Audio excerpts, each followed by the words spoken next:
حضرت محمد صلی اللہ علیہ وآلہ وسلم نے اسلام کی خاطر بے شمار قربانیاں دی اور بہت سی مشکلیں برداشت کی۔ کبھی قریش آپ صلی اللہ علیہ وآلہ وسلم پر پتھر برساتے، کبھی راستے میں کانٹے بچھاتے، اور ایک نہایت ہی دردناک واقعہ یہ ہے جب ابو جہل نے نماز کی حالت میں آپ صلی اللہ علیہ وآلہ وسلم پر اونٹ کی اوجری ڈال دی تو اس وقت آپ صلی اللہ علیہ وآلہ وسلم نے کیا ارشاد فرمایا۔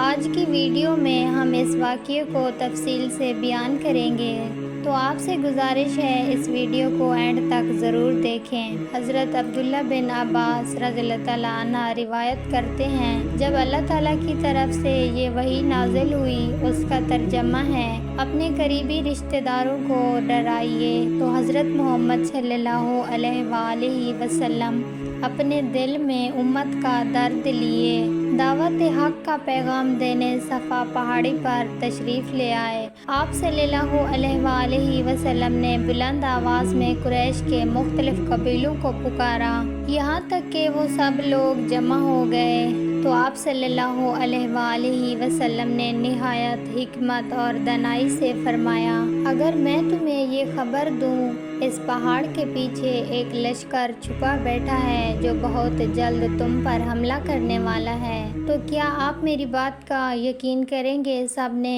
ایک زبان ہو کر کہا، کیوں نہیں، ہم نے ہمیشہ آپ کو سچا پایا ہے۔ لیکن جیسے ہی آپ صلی اللہ علیہ وآلہ وسلم نے اپنی نبوت کا اعلان فرمایا اور کہا، میں تمہیں آنے والے سخت عذاب سے آگاہ کرتا ہوں، جو لوگ اب تک آپ کو سچا کہتے تھے ان کا اصلی چہرہ سامنے آ گیا۔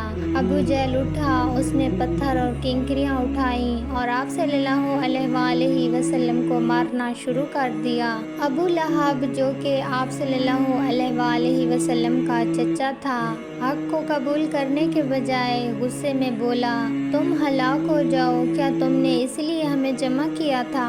اور اسی واقعے پر اللہ تعالیٰ کی طرف سے سورۃ لہب نازل ہوئی جس میں ابو لہب کی ہلاکت کا ذکر کیا گیا۔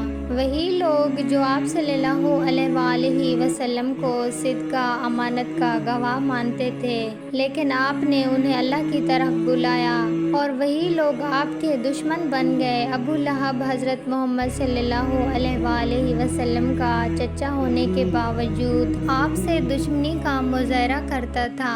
آغاز نبوت سے پہلے نبی کریم صلی اللہ علیہ وآلہ وسلم کی دو بیٹیاں حضرت رقیہ اور حضرت ام کلثوم ابو لہب کے دو بیٹوں سے منسوب تھی۔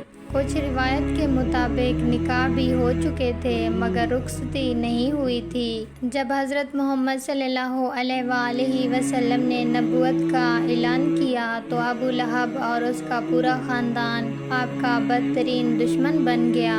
ابو لہب نے اپنے دو بیٹوں کو حکم دیا، حضرت محمد صلی اللہ علیہ وآلہ وسلم کی بیٹیوں کو طلاق دے دو۔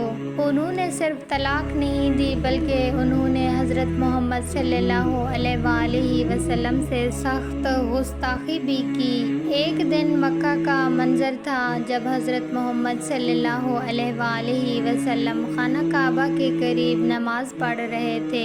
آپ صلی اللہ علیہ وآلہ وسلم نے سجدہ کیا، پیشانی خاک پر تھی، لیکن قریش کے سردار ابو جہل اور اس کے ساتھی دور کھڑے ہنس رہے تھے۔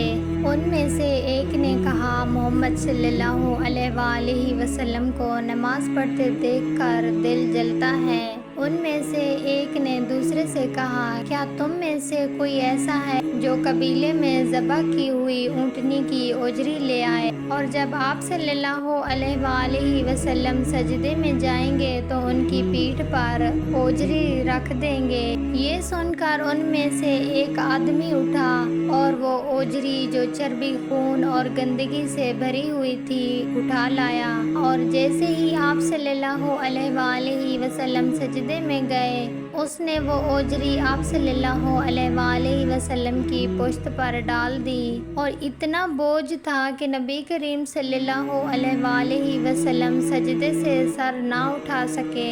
وہاں پر کوئی انسان بھی نہ تھا جو وہ اوجری ہٹا سکے۔ حضرت عبداللہ بن مسعود رضی اللہ تعالیٰ عنہ فرماتے ہیں، میں یہ سب دیکھ رہا تھا لیکن کچھ کر نہ سکتا تھا۔ حضرت محمد صلی اللہ علیہ وآلہ وسلم سجدے میں تھے، اس اوجری کے بوجھ کی وجہ سے اپنا سر نہیں اٹھا پا رہے تھے، لیکن ایک بیٹی تھی حضرت فاطمہ رضی اللہ تعالیٰ عنہا، وہ دوڑتی ہوئی آئی اور اس نے اپنے چھوٹے چھوٹے ہاتھوں سے گندگی صاف کی، جس پر نبی پاک صلی اللہ علیہ وآلہ وسلم نے اپنا سر اٹھایا اور آسمان کی طرف دیکھا، اللہ کی طرف ہاتھ اٹھا کر فرمایا، اے اللہ، قریش کے ان سرداروں کو تیرے حوالے کرتا ہوں، تو انہیں پکڑ لے۔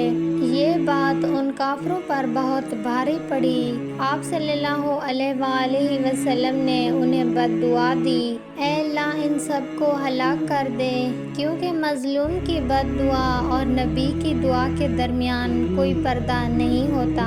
حضرت عبداللہ بن مسعود رضی اللہ تعالیٰ عنہ فرماتے ہیں، جن لوگوں کا نام لیتے ہوئے آپ صلی اللہ علیہ وآلہ وسلم نے بد دعا کی تھی، میں نے انہیں جنگ بدر کے کنویں میں مرا پڑا ہوا دیکھا تھا۔